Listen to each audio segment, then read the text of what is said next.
محترم بزرگوں اور عزیز دینی بھائیوں، نام محمد سے دلوں کو سرور ملتا ہے، نام محمد سے دلوں کو سرور ملتا ہے، نگاہ فکر کو تازہ شعور ملتا ہے۔ نام محمد سے دلوں کو سرور ملتا ہے، نگاہ فکر کو تازہ شعور ملتا ہے، اور نصیب کیسا بھی ہو، نصیب کیسا بھی ہو محمد کا واسطہ دے کر، نصیب کیسا بھی ہو محمد کا واسطہ دے کر، خدا سے جو بھی مانگو ضرور ملتا ہے۔ عزیزان ملت، جب اللہ کے نبی صلی اللہ علیہ وسلم کا نام آئے تو صلی اللہ علیہ وسلم تھوڑے سے آواز میں ایک مرتبہ ضرور کہنا چاہیے، کہیے صلی اللہ علیہ وسلم۔ اس نبی کا ہم پر بہت احسان ہے، آج ہم اور آپ عزت کی روٹی کھا رہے ہیں اور اسلام پر باقی ہیں، اس نبی کے صدقے میں۔ تو کبھی کبھی تو شوق سے فکر کے ساتھ اس کا نام لینا چاہیے۔ بیٹھے ہوئے اکیلے میں صلی اللہ علیہ وسلم، صلی اللہ علیہ وسلم، صلی اللہ علیہ وسلم، صلی اللہ، آوارہ پاگل مجنون کی طرح صلی اللہ علیہ وسلم، اتنا کہیے کہ زبان بھی کہے کہ اور کہو، اتنا کہیے صلی اللہ علیہ وسلم۔ اس کا اتنا احسان ہم پر ہے کہ ہم اور آپ اس کے احسان کو گن نہیں سکتے، سوچ نہیں سکتے۔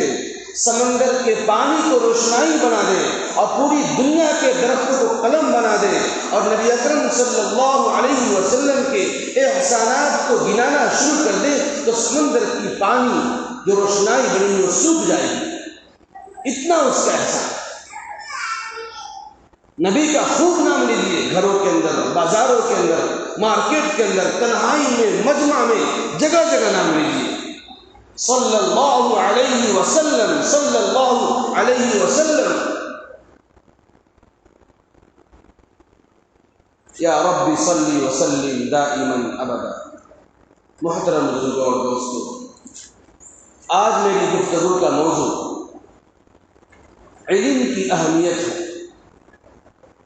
اللہ رب العزت نے مسلمانوں کا اور انسان کا، اشرف الانسان کا جو خطاب دیا ہے وہ کیوں دیا ہے؟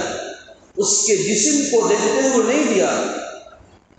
اگر انسان سب سے مخلوق میں اونچا ہے تو اس لیے نہیں ہے کہ اس کا جسم بہت حد تک کرتا ہے۔ اگر بات جسم کی ہوتی تو ہاتھی کو یہ معیار ملتا، ہاتھی سے زیادہ وزندار اور زیادہ موٹاپن اس انسانوں کا جسم نہیں ہے۔ اگر انسانوں کا معیار کھانے کی بات پر ہوتی کہ انسان بہت کھاتا ہے اس لیے اس کا معیار بڑا ہے، تو انسان کتنا بھی کھائے گا بیل سے کم کھائے گا، بیل کا معیار زیادہ ہوگا۔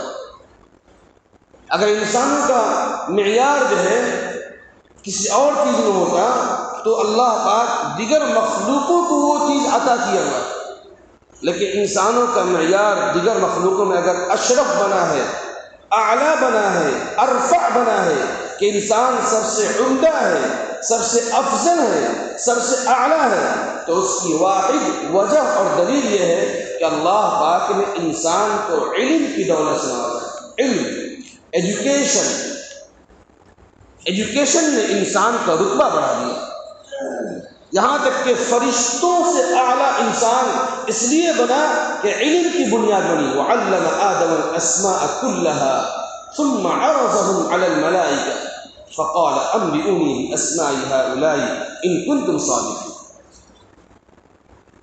اللہ پاک نے جب انسان کو اپنا نائب اور خلیفہ بنایا تو فرشتوں کو یہ لگا اتجعل فيها من يفسد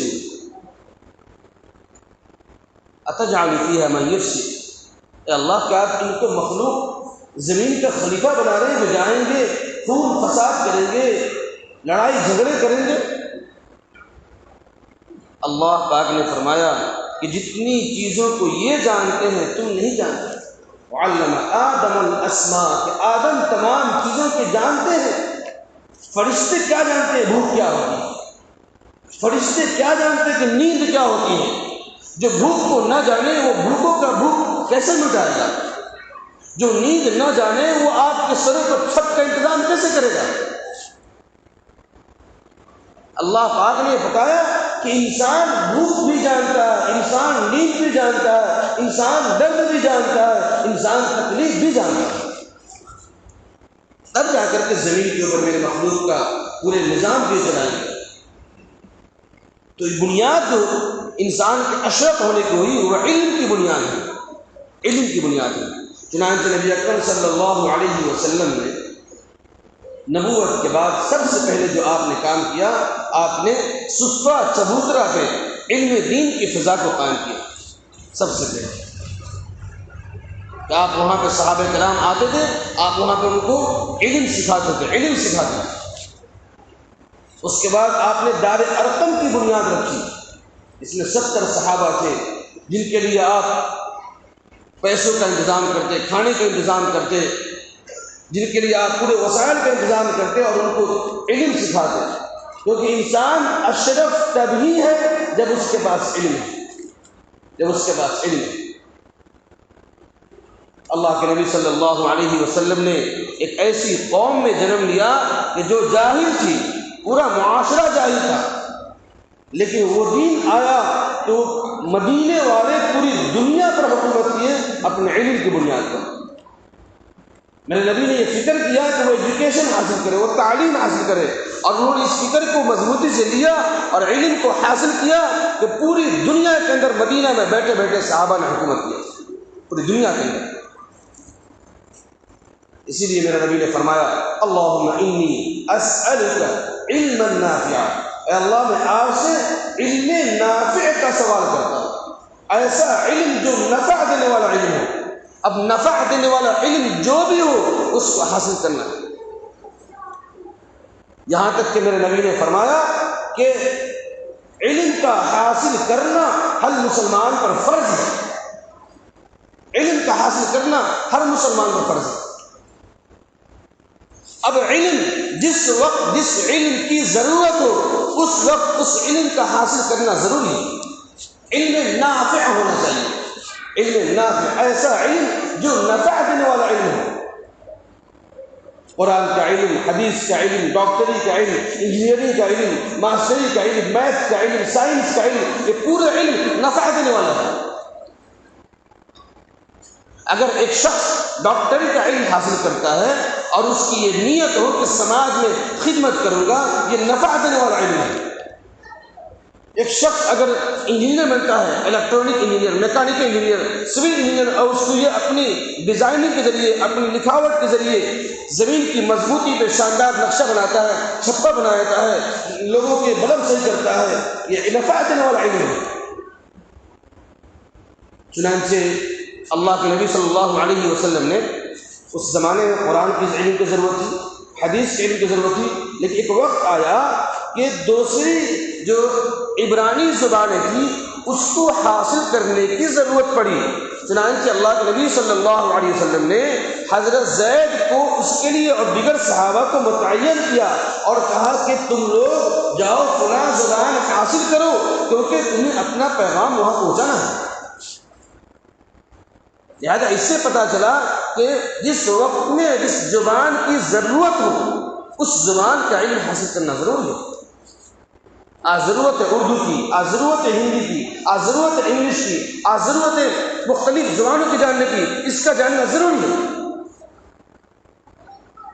ایک ماحول بنایا گیا کہ میرے نبی نے علم حاصل کرنے کو کہا ہے، ایسا تصور دیا جا رہا ہے کہ وہ علم صرف قرآن کا علم، قرآن کا علم، حدیث کا علم، سائنس کا علم، ڈاکٹری کا علم، انجینئرنگ کا علم، پوری دنیا کا علم سب سے پہلے کسی نے درس دیا ہے تو اللہ کے نبی صلی اللہ علیہ وسلم نے دیا سب سے پہلے۔ اقرأ باسم ربك الذي خلق خلق الانسان من علق اقرأ وربك الاكرم الذي علم بالقلم علم الانسان ما لم يعلم۔ بس فرق یہ ہے آپ ڈاکٹری کا علم حاصل کیجیے، اقرأ باسم ربك الذي خلق، پڑھو اپنے اس رب کے نام سے جس نے تم کو پیدا کیا ہے۔ آپ پڑھیے ہندی پڑھیے اعوذ باللہ من الشیطان الرجیم بسم اللہ الرحمن الرحیم A B C D E F G H کا انگ 1 2 3 4 5 اللہ کے نام سے پڑھ رہے ہیں.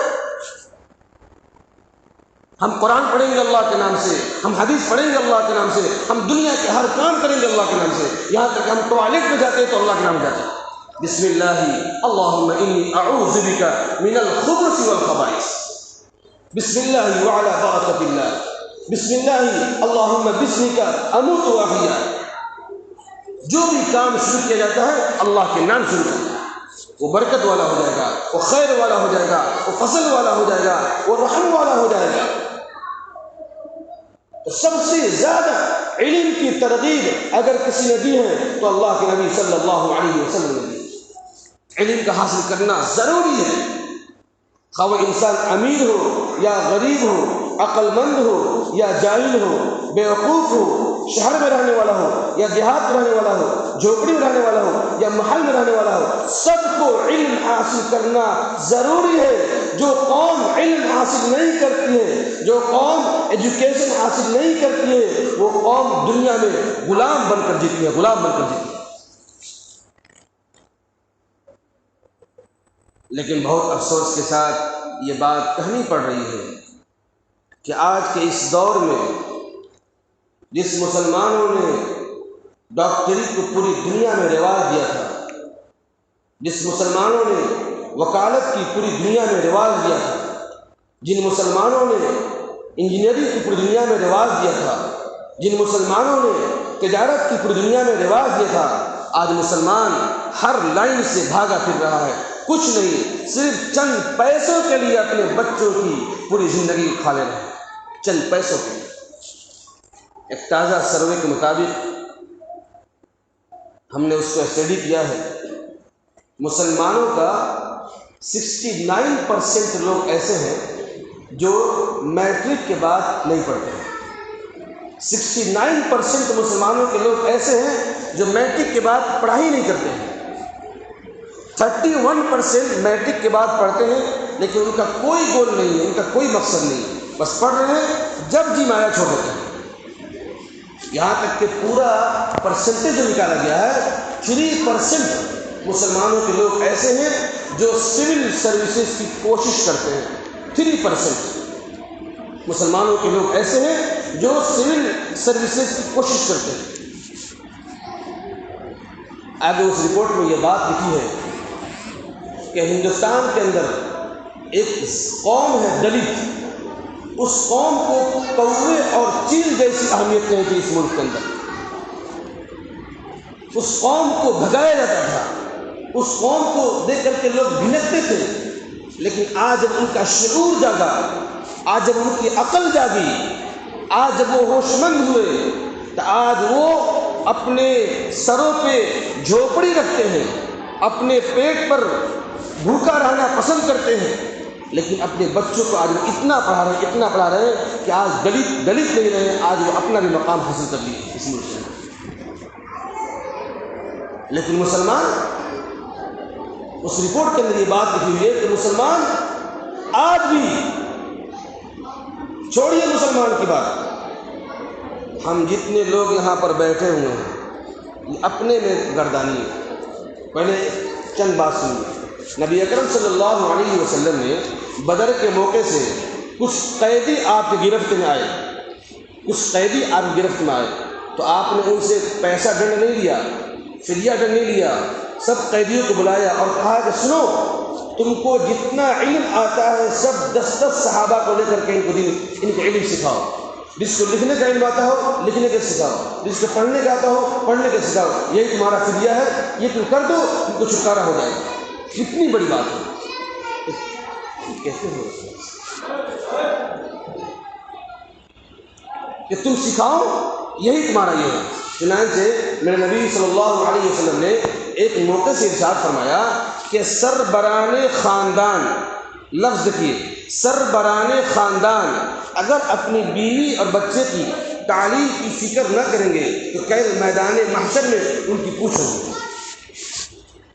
یہاں تک کہ آگے لکھا ہے اس کی تشریح کے اندر کہ ہم جس جگہ رہتے ہیں اس کے پڑوسیوں کی اگر علم کی فکر نہ کریں، علم نافع کی، نفع دینے والا علم کی ہم فکر نہ کریں تو ہماری کچھ ہوگی۔ اب یہاں پر آئیے، آگے اس کے اندر لکھا ہے کہ آج کل کے مسلمان اپنے بچے پیدا کر لیتے ہیں اور وہ مسلمان اگر کسی کا گھاس کاٹ کر کے 20 روپیہ 50 روپے لا کر کے دے دیتا ہے اور وہ مسلمان شام میں اس پیسے سے لے کر کے ایک گوشت کا انتظام کر لیتا ہے، وہ اپنے بیٹے کا پیٹ پھڑپاتا ہے۔ آج کے وقت میں مسلمان اپنے بچوں کو 12 سال کے بعد 11 سال کے بعد کمانے کے لیے بھیج دیتا ہے اور اس کو بولتا ہے جاؤ ٹیبل کا میز صاف کرو، ٹیبل کا میز صاف کرو، بڑوں کا جا کر کے دری بچھاؤ، بڑوں کے گھر کا تم دربان بنو، بڑوں کے گھر کا تم مکان کے واچ مین بنو، تم ان کے رات کے پہرے دار بنو، 3000 5000 4000 مل جائے گا، ان کے جوتا پالش کرو۔ یہ مسلمانوں کا حال ہو گیا، اتنا بیکار پرسنٹیج حالت ہے۔ یہ ایک رپورٹ ہے، چھوڑیے رپورٹ کو، ہم جتنے لوگ بیٹھے ہوئے ہیں ہم سب ایک دوسرے کے بارے میں جانتے ہیں۔ کسی کے پاس 5 بچے ہیں، کسی کے پاس 6 بچے ہیں، کسی کے پاس 4 بچے ہیں۔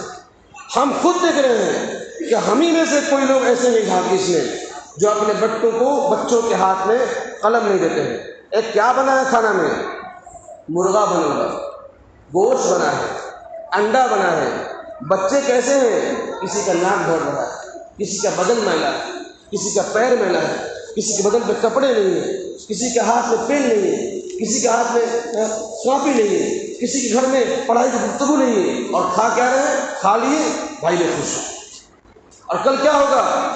جائیں گے روا کیا کوئی کام دینا، جوتا صاف کر، میز صاف کر، ٹیبل صاف کر، دری بچھا، واچ مین کا کام کر۔ اسی کام کے لیے ہم بڑے ہیں۔ جو مسلمان پوری دنیا میں حکومت کرتی تھی، جو قوم، آج وہ قوم میز صاف کرے گی، دری صاف کرے گی، دری بچھائے گی، دوسروں کا کام کرے گی۔ ارے وہ کام کرتے کرتے میزائل مین بن جاؤ۔